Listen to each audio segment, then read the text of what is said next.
Today? It's been good. Really slow. Yeah. I've just been wandering around. Yeah, I kind of wish they did more stuff to keep, what's today, Sunday? This is To keep Sunday better. I feel like this happened last year too, where like Sunday was like, let's just talk to each other. Yeah. Because we have nothing else to do. Yeah. And we all have to leave tonight. Running So, is how this long your you've been bed? running at walls. Yeah. This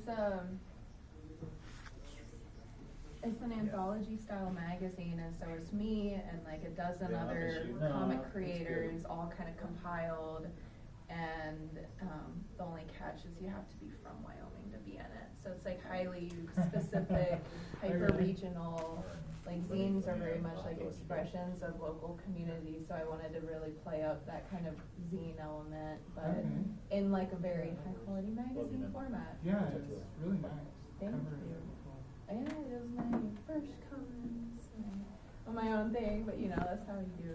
But yeah, it's a good just entry point into the self-publishing process, and like thinking about making a comic with the intent that it's going to be printed on paper, so different than drawing something just digitally. Yeah. And so that was such a lesson.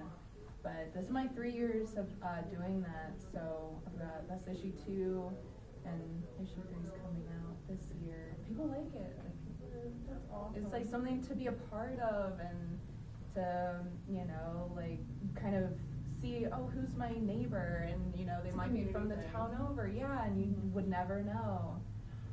And it's yeah, it's like you just have to be a comic artist from Wyoming to be in it, and so it's yeah. What do you think? Yeah, the art styles are very different. Yeah, So is interiors like the end goal? I think that's a means to continuing, I guess. So I think that's something I'm very excited about, learning how to do well, and I think that'll always be part of the repertoire. Yeah. I don't like, I like a multifaceted life, but I like single illustrations, but interiors and painting, and like kind of having a lot of different art forms to be engaged in. Whoa, that's really cool. Yeah, he's actually published, he's just in a small little town, like literally like in a state with only small towns. He's in like a small town of what we consider a small town, but he's like, he just did a Shadow Man cover for Valiant. Oh, that's nice. Like he's, and he was discovered on Instagram. Oh my gosh, I just the got a amount DM. of people that are discovered on Instagram blows my mind. I was talking to Ray about how he got his first cover, and he was like, Todd messaged me on Instagram. Yeah. I'm like, Todd's on Instagram? Yeah. He's What? very active. I know! Yeah. I didn't even realize he was like on there until I looked it up, and I was like, wow, he actually posts like a lot. He cracks me up because his style of like advertising on Instagram is very like, I feel like I he's don't- yelling at me every time you advertise. Like, hey, I've got something new! Buy my stuff. he's always like got a sign instead of like nice editing and stuff. It's always like just some piece of paper that he throws on. He's It's like $5. he's like the Instagram grandpa, you know? Yeah. Yeah, that's so funny. Yeah. Yeah, I couldn't believe that Ray was like, no, he just messaged me on Instagram. He DM'd me and went to my requests. I'm like, what? Yeah. That's so cool though that you're in Wyoming and you could put together. How did you meet the other artists? Did you just know them? It was like Instagram ads, but then also I printed up just like posters to like tape to windows downtown. And a cool thing about the zine was I got to engage with so much of the local bookseller ecosystem, because it's intentionally print only. There, you can't get it online, you have to go and buy it in print, which I think is also valuable for the creators of they're published in print, which if you're a student, if you're an art student, or you want to get into it your first time, that's a big barrier to obtain, like your very first one.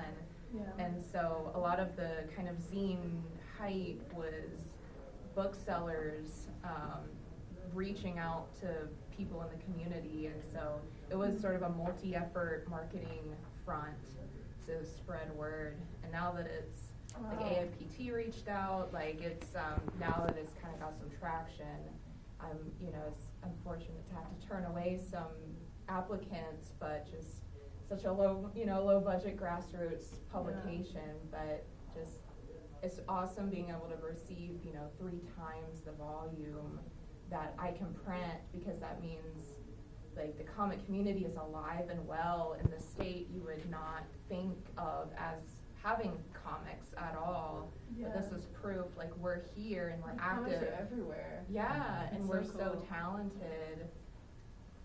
So yeah, it's been so rewarding to be able to platform so many people and We really need some more like middle of America, like bigger shows, I feel like. Well, Denver is sort of the mecca, but that's Denver, Dallas, at least in our region. Dallas middle? I feel like we could go higher than that. No? So, sorry, I came in late, so you made a comics anthology? No. Yeah, I don't I mean, know who's Like, have we started? I didn't know. Officially? Who's moderating? Is Are you this- moderating? Is this which panel is this?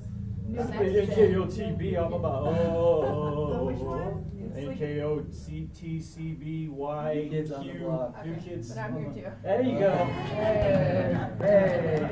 Come on, I was talking to somebody. You're just gonna earlier. watch the panel? I wouldn't mind. I was gonna sit next to Ben. Okay, let's hear about you. Yeah, we can do introductions. Okay, Yeah, you go ahead and moderate. Awesome. Nobody wants to moderate. Albuquerque, New Mexico, my hometown, so grew up here. Started out as a storyboard artist, kind of leaned into illustration, and now I'm into comic book creating. So, What's your name? Myrka. Myrka. Elizalde. Yeah, born and raised here. Oh, awesome. Yeah. 3 girls on the panel. Yeah. That's like a new record, I think. There's 3 guys on the panel too. Yeah, it's even. You can Uh, put together a panel with even numbers. It's hard. Yeah. Is there another girl that's set up as an artist here? Because Skylar backed out.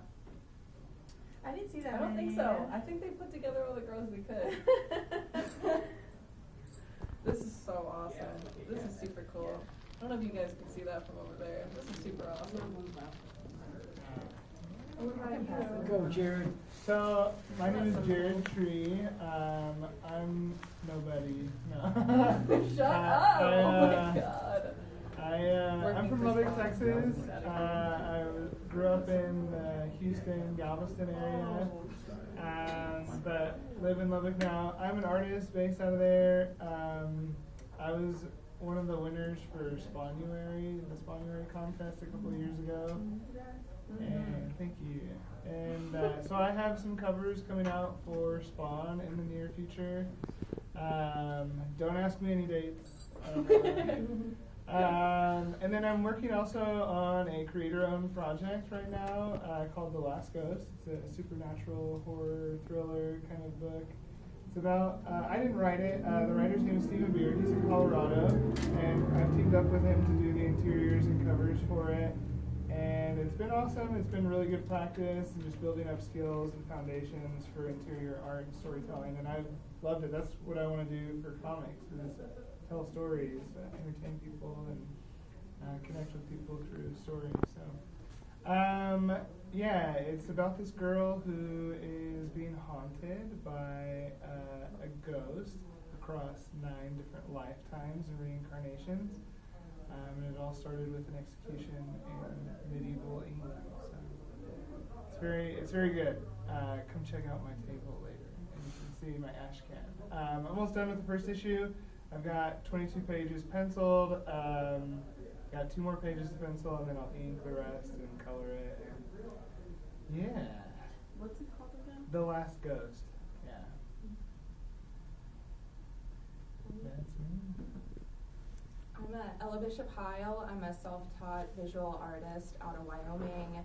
I create and edit Strange on the Range. It's an anthology-style magazine that publishes comic art, but the catch is you have to be from Wyoming to be in it, so kind of hyper-local look into what the state has in terms of comic book art. My stuff's in it. Ben's stuff is in it.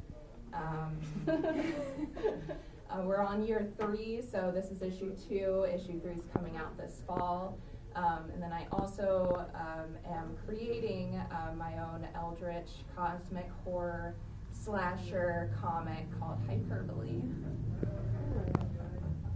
I'm Evie Mann. I have my own, I wrote it and I'm doing all the interiors and cover A for issue 1. It's called Sugar.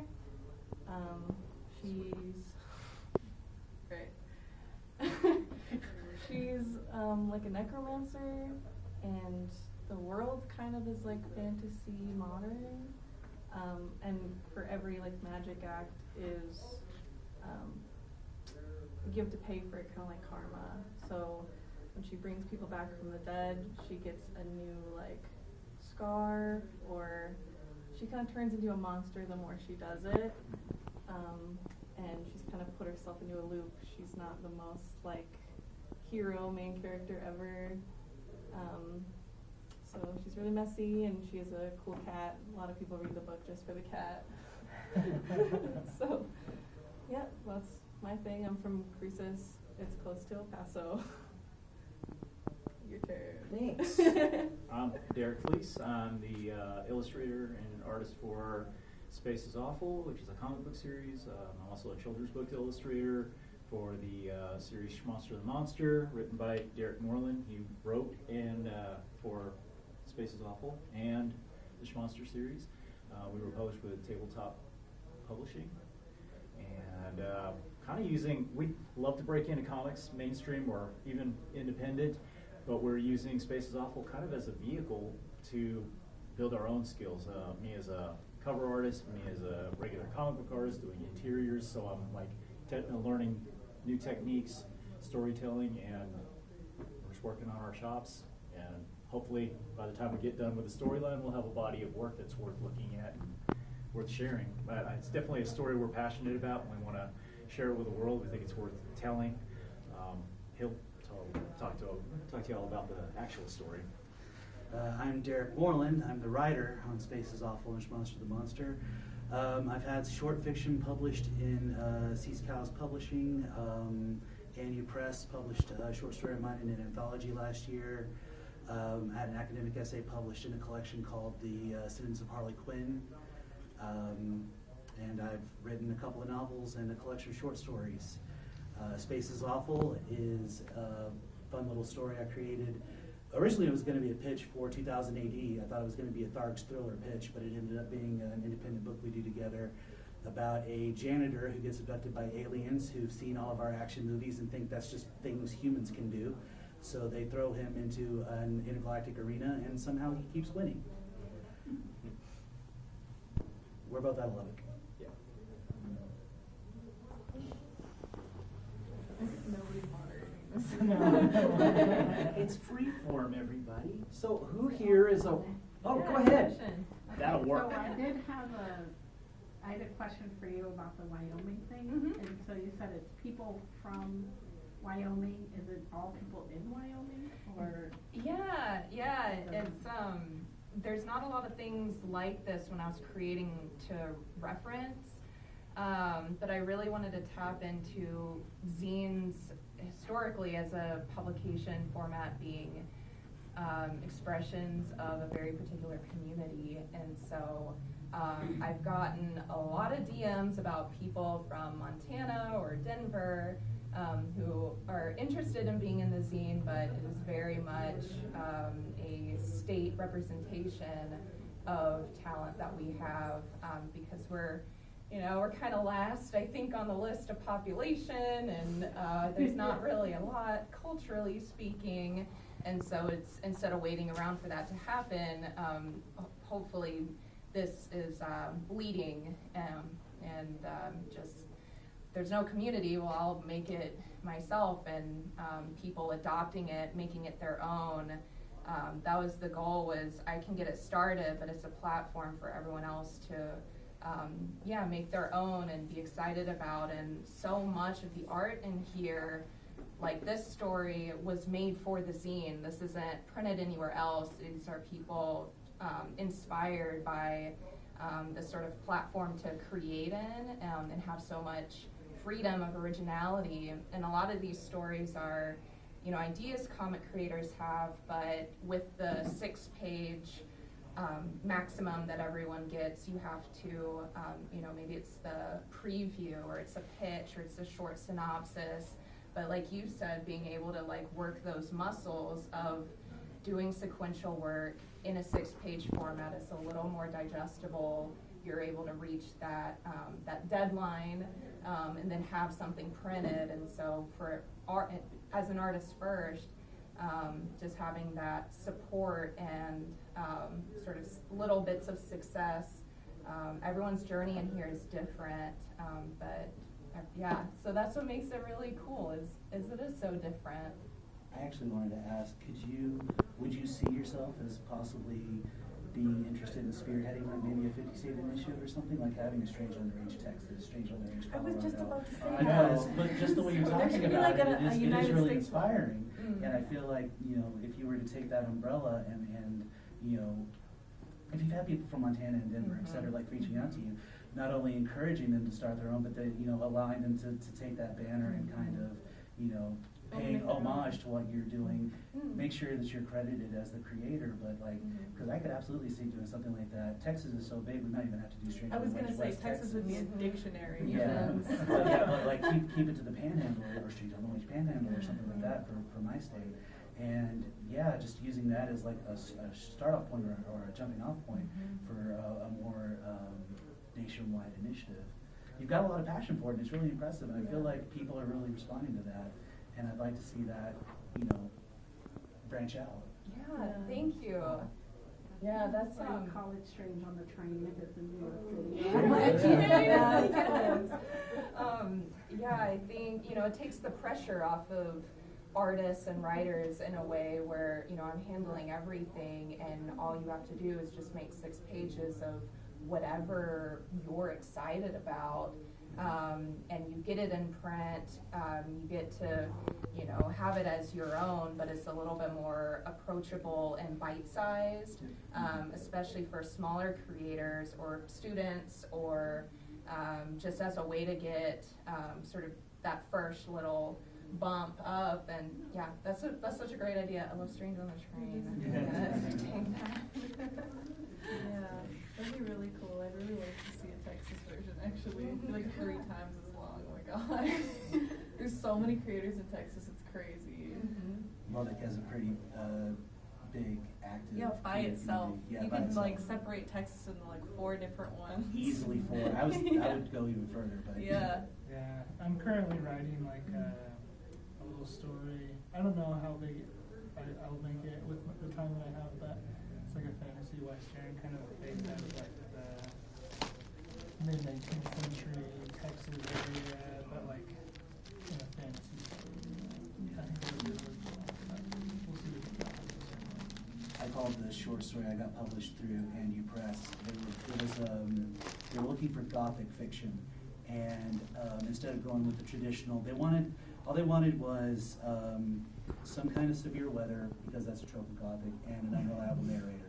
So I kind of took that and turned it on its head, and kind of thought of it as a West Texas Gothic, and set my Gothic short story more or less in Levelland, Texas. It's called Everyone's Polite But No One Is Nice, and it's the extreme weather is how hot and just baked into the bone hot that part of West Texas can get, and just the darkness that can live there. So yeah, there's a lot of character to the settings in West Texas, and I think you can find something similar with that. Character from like every state. I feel like the idea of like Wyoming, I don't think of anything when I think of Wyoming. You know, I'm not really familiar with Wyoming. kind of cool to like stories from people who live there. That just like, I don't know, I feel like we underestimate how different people's lives are across America. That's absolutely true. Yeah. Yeah. Especially like East Coast compared to like New Mexico. Like that's so different. I got a question. I missed your name, but Myrka. Myrka. Yeah.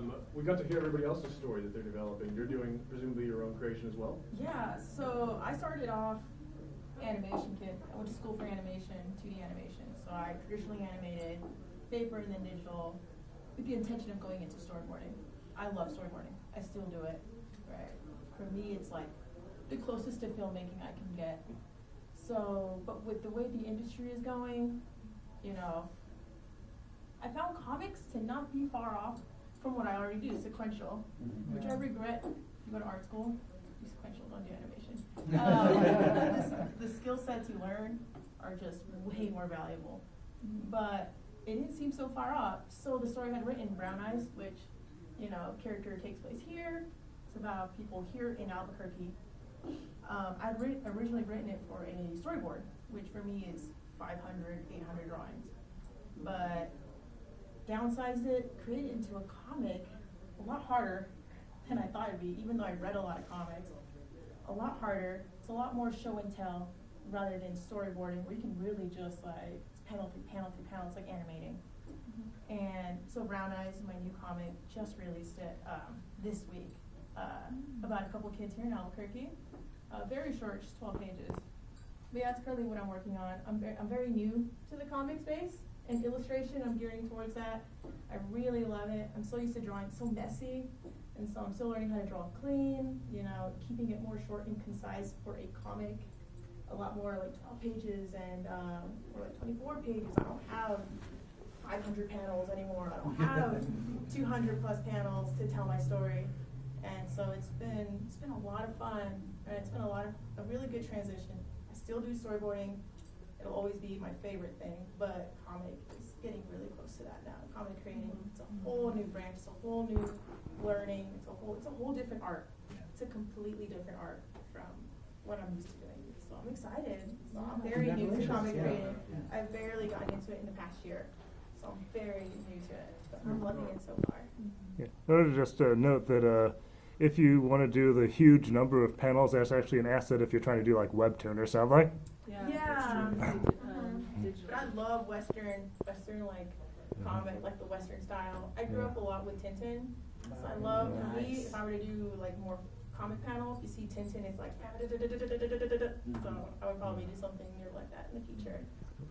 There's a line I like to quote. I will not take credit for this. It was G. Willow Wilson. I can't remember where she was being interviewed, but she was talking about, it was on her run for the Adjectiveless X-Men she did. And she said essentially, when you're writing comics, you have a haiku's worth of dialogue per page to tell your story. And you just got to learn to cut to the bone, cut to the bone, cut to the bone. I remember he was working, when we met, he was working on a comic of his own, kind of sort of had a script, had a scene he could not crack. Told me about it. I went home, wrote some dialogue, brought it to him. He was like, this is brilliant. This is 20 pages of comic for what I need to be a 3 to 4 page scene. And all of it was people sitting around a table talking. He said he wanted West Wing. So yeah, you just, when you're writing comics, you know, it's all about the visuals. You have to keep that in mind. You have to make sure you leave so much space. I'm so used to working on final draft, so I'm so used to when I write, I write in a film script. So Yeah. like for storyboarding, it's all like character, and then the intro, like what's the scene. Yeah. And so when I started writing for the comic, it's a lot different. You Yeah. don't have to write as much, Yes. right? And if anything, I'm writing more notes for visual. Right, Right? exactly. Because sometimes I just write the script and then I thumbnail. So it's like it's different. Thumbnail, write the, and then storyboard it. Because I see in a film and they like be more like this. That's actually how I see a And a lot of my different stuff. aspect when I'm ratio writing. too, right? Mhm. So now I'm not working horizontally, I'm working more vertically. I mean, comics are also, you can do them Right. any way, Yeah. right? I mean, it could be like a hard book, but it's been a lot different, especially in the writing too. Yeah. I don't have to write as much, Yeah. actually, and it's so cool, like word bubbles can tell so much, right? Yeah. Yes. Right. So like there's a scene, or there's a panel where the girl comes up to him and she's like, you know, she asks him a question and he's like, oh yeah. And in the back, I wrote like liar, right? Mhm. And that just tells everything, Yeah, yeah. right? That just tells so much more than, you can't do that in storyboarding as much, right? Yeah. Unless you're doing like Spider-Verse or I don't know, something that you can't do that in storyboarding. Like, Yeah. there's so much more you can do in comics now. There's a lot Like, of room for creativity. the way you like Yeah. divide panels, Mhm. the way the panel is shaped, the everything, Yeah. like absolutely every single aspect.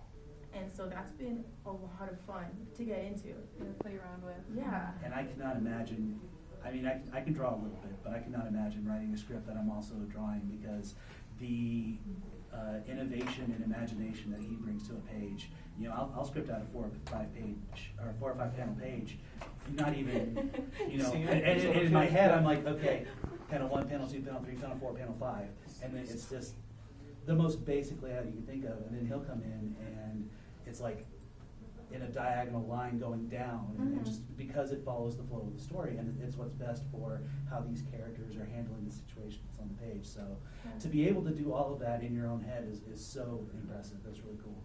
Yeah. I write stuff into my story all the time just because it looks good. I'm like, dude, that'd be so cool if she started floating just now. Yeah. And that's the freedom of comics as well, because you have no budget. Yeah. Do you Whatever ever you just like wanna write do. so Yeah, much no though, editors. and you're like, damn, now I gotta draw this. This jerk, so this jerk right here decides to put Oh. crowd scene. He Oh, writes crowd two scene words, is he writes terrible. freaking Just to two mess words, with you. just to mess with it, just to mess with me. Yeah. Crowd scenes are terrible. Even you can tell it in like It's even like, big scale animations. This is 2 days of work, man. Yeah. Even big scale animations, you could tell that they didn't like drawing that crowd scene. Yeah, that's crazy.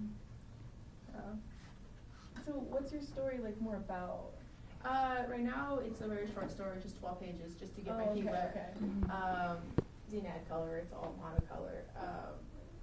It's just about these 2 kids picking up these girls from the house here in Albuquerque, down in the South Valley. So something like if you're from here, you know, a little something you're familiar with. But I hope to make it something a little more Bigger. yeah, a lot bigger. I have to write it, and like I am writing it, but it's for comic, it's different. Yeah. It's different. So Yeah. Are you enjoying the writing process? Yes, Or are you a like, lot. man, I need a writer? no, I love writing. It's when I get to the drawing. Yeah. I'm like, oh shoot, So much did I write that? Like you said, crowd scene. Dang, did I really write that? Literally. Like, oh man, I was in writer It's brain when I ambitious. wrote this down. Yeah. And now I gotta do it, and writer brain's telling me to change it, I think. Yeah, drawing comics is like a marathon.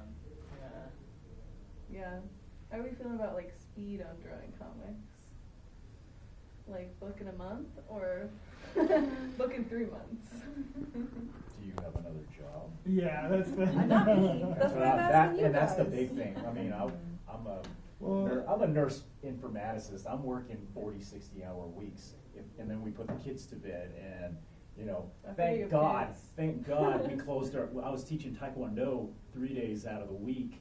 So that was already 12 hours down the toilet, you know, after I got done with that. Put the kids to bed and then try to draw until 3 or 4 o'clock in the morning to get anything done. And it's not just So- comics, you've got commissions that you do to Yeah. help support your Being an income. artist Yeah. generally. Yeah, and But it's also, you know, what's your goal?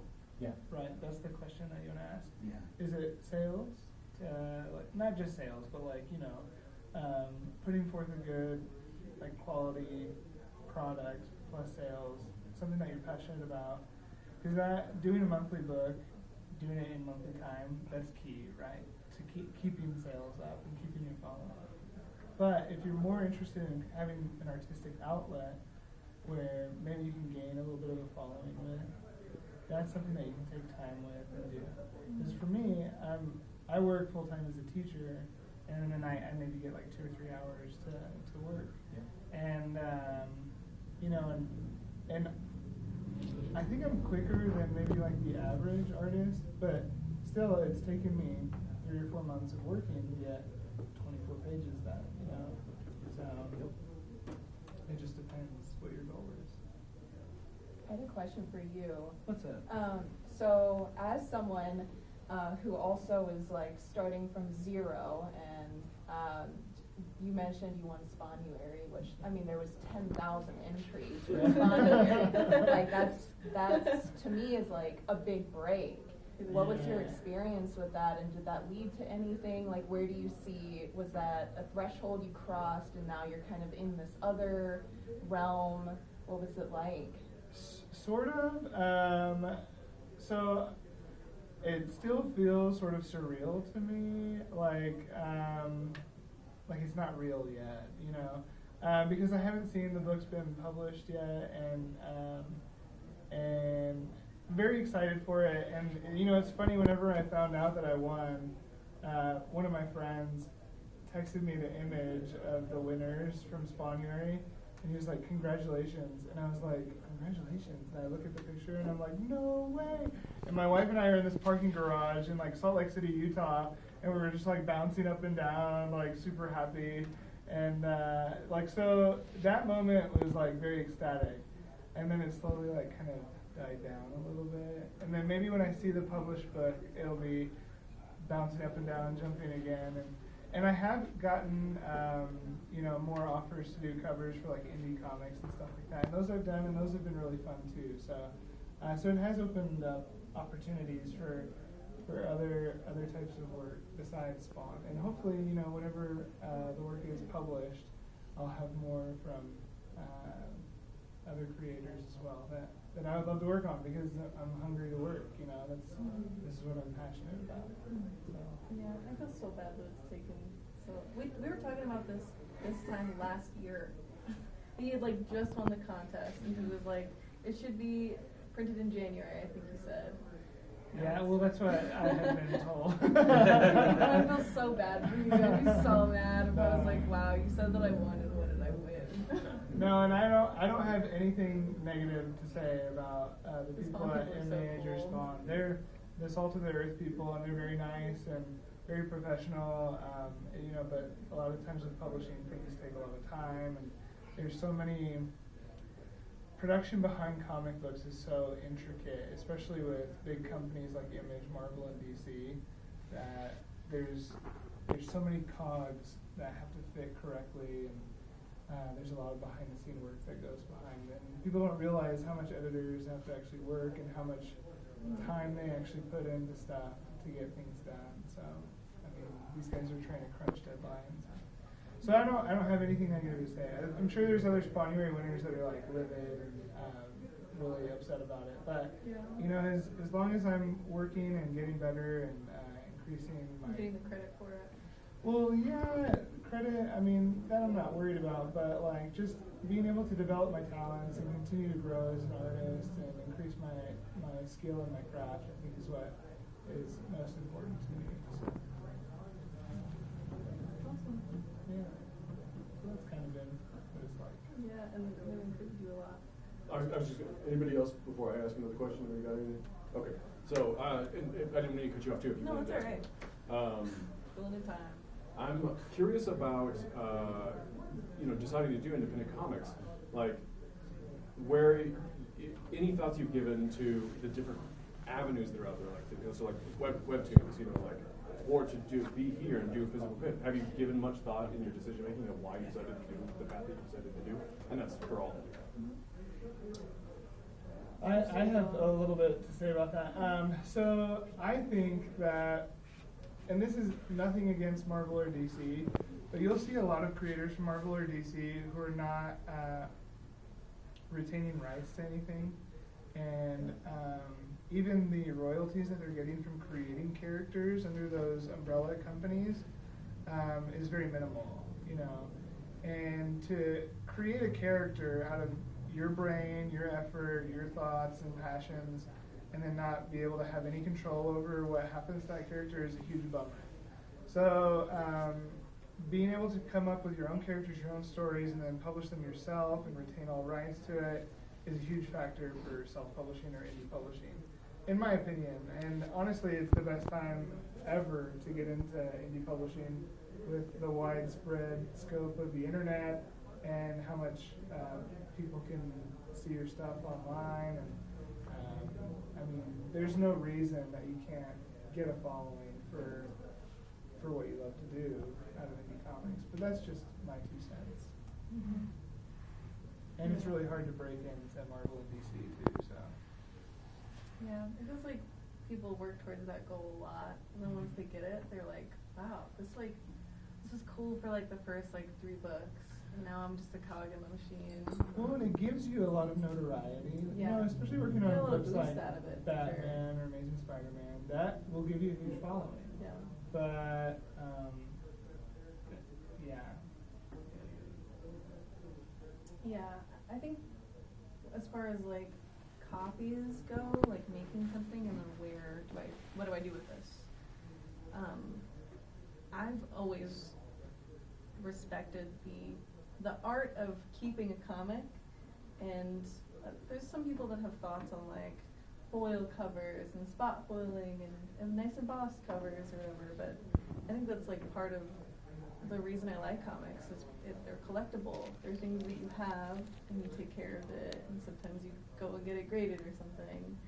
And I don't think I'd ever go digital with my comic, only because I'd like for it to be like there were only so many of these that exist, and you and you and you are, you know, the only ones that have this remark or this spot foiling or this cool cover. And then I'm gonna move on to the next thing, and I'm probably not gonna go back to this thing. And hooray, you have it. Well, I feel like having it in person is like a personal thing, you know, because Yeah. there's more of a connection with your reader or the audience, and it becomes more special, I think, rather than just reading something online. Yeah, having a physical piece. And of of course, that. yeah, that's exactly it. There's always the tactile Yeah. effect of reading a comic as well. I mean, I have Marvel Unlimited. I read tons of comics digitally, but there is something about